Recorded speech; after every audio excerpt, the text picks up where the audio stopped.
subtracting integers. Let's subtract -3 from 6. This means that we need to find the distance between 6 and -3 on the number line.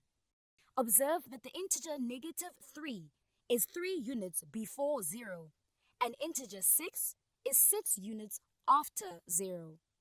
So the distance is a total of 9 units between -3 and 6. Therefore, our answer is 9. Hence, 6 minus -3 is the same as 6 plus 3. Both equal 9. Therefore, negative of a negative is a positive. Now, let's subtract -3 from -6. This means that we need to find the distance between -6 and -3 on the number line. Observe that both the integers are on the same side, which is the negative side of the number line.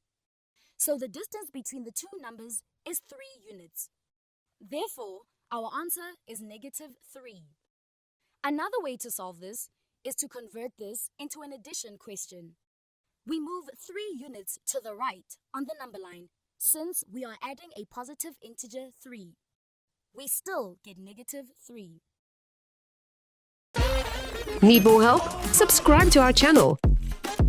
Can't wait that long? Ask Maskly to help you and let the math finally start mathing.